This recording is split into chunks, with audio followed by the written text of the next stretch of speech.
let's get into RSI, which again stands for regular and substantive interaction. And we're going to start with the regular piece of that.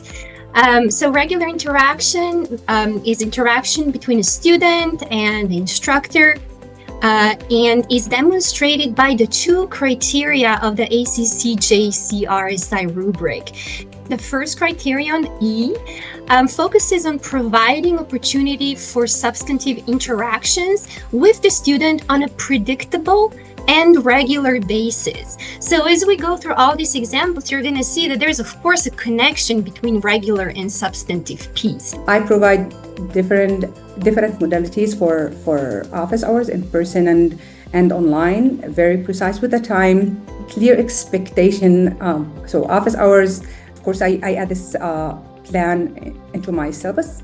I also accept appointments. I tell them that they should expect personalized comments and feedback about their submissions and answers. A few locations where we can share our communication plan with our students.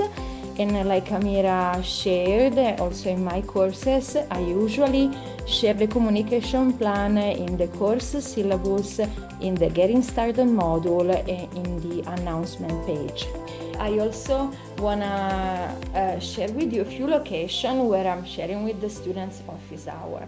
And as you can see in my Canvas homepage, so they know exactly the office hour, when they are, what day and time, because when they launch the course, they will find it. But then, of course, in the course syllabus, in the welcome announcement, and when I say welcome announcement, again, both written announcement and video announcement. And in the welcome email, yes, because on top of the announcement, I usually also send a separate email, and usually I do this 1 week before the starting of the course, and it's important that you share the office hour in this welcome email as well. The welcome video, I already talked about that, and in the course guide. So in the Getting Started module, you can have a specific document, which is the course guide, where you can dedicate a section to the office hour. This is like the week one, where I just let them know, hey, this is a weekly digest. Here's what you can expect. I send one every Friday. Make sure your settings are turned on in case you want to receive this. And then my weekly digest always includes what happened the previous week. So it's Friday. What have we done last week? What are any kind of lingering things you need to wrap up before we go into the weekend?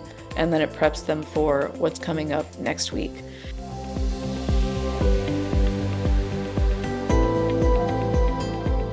Criteria E, which is monitoring the students' academic engagement and success and proactively engaging in substantive interaction, are those moments where students aren't logging in. So how do you engage with your students, and what tools do you use in Canvas to sort of reach out to those students? Some of the actual tools in Canvas that you can use is that you can, for like sort of logging in, so right before Census Day, you can look at the People tab, right? And you can basically look and see when the last time they've logged in, if they have logged in.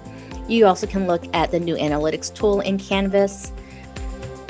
A reminder doesn't hurt, right? So you can go into your grade book, you just hit the little, I think it's like an ellipses at the top, and it says message students who, and then it gives you all these different options.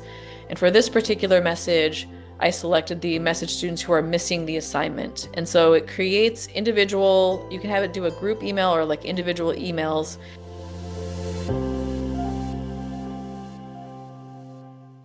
So in general, substantive interaction means interaction that is consistent with the content under discussion, so that it includes course-specific language, discipline-specific language. And of course, again, there are 4 criteria for this, A, B, C, and D, and we're going to tackle them in sequence. So criterion A is specific to synchronous courses. If you're teaching a synchronous online course, you're having regularly scheduled Zoom meetings, and you automatically fulfill criterion A.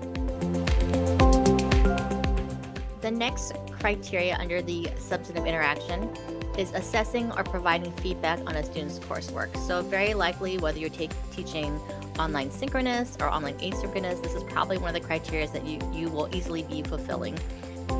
The annotations are excellent, and I think that's good for not only a database project like this one, but it's also been really good for me in terms of reading like their essays. These annotations come in really handy because I feel like it tells the student, I've been specifically in this part of your document and I have things to say for you. We can have a very nice media tool like audio and video, and I have to say the students usually have a very positive reaction when I share a video because they can see me, they can hear my voice. We want to make sure that it's clear that the rubric is not enough, and it's not even enough if on top of the rubric we share a comment like good job, well done. Our feedback should be referring to the specific contents and related to what the students did. Issue where if a student had left a question about feedback you had provided and you left them stranded, the student who will just keep asking me questions in the comments, and I think this could be done in a 5-minute conversation on Zoom. So even if you just direct them, hey, drop by my student hours next week or make an appointment, let's talk some more, you've at least closed the loop. So criterion C on its own is about providing information or responding to questions about course content. And so this is about instructional content in the original modules, but also additional content that you might be putting into the course as the semester progresses. I'm going to show an example of how I can create an opportunity for interaction. For every weekly module, I create a page. I add the learning outcomes, and I close that page with a to-do list. Ask students to post questions into the Q&A if they feel confused about the instruction. If I have any question about the weekly material, I actually create an opportunity for students to interact with each other. With my announcements, it's more than just like, hey, here's where we've been and here's where we're going. It's also, oh, and I saw this thing recently in the media, or I found this video, or I read this article, and here's a good preview to what we're going to get into, and think about maybe how this, relates to what it is we're learning. We are going to move now to criterion D of substantive interaction, which is facilitating a group discussion regarding the content of a course or competency.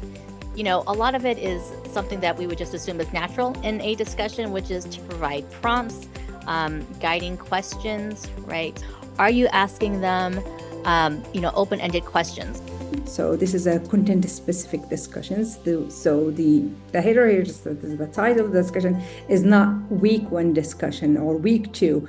I'm actually very precise on that topic, that title by the topics that we are going to cover in the discussion.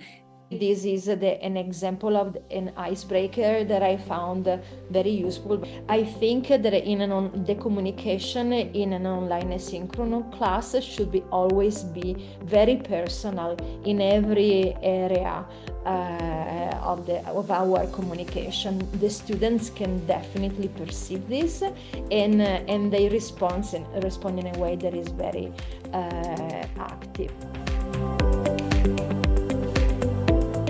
Create an unpublished module that you put at the very top of your modules page, so students can't see it, but they'll be able to see it.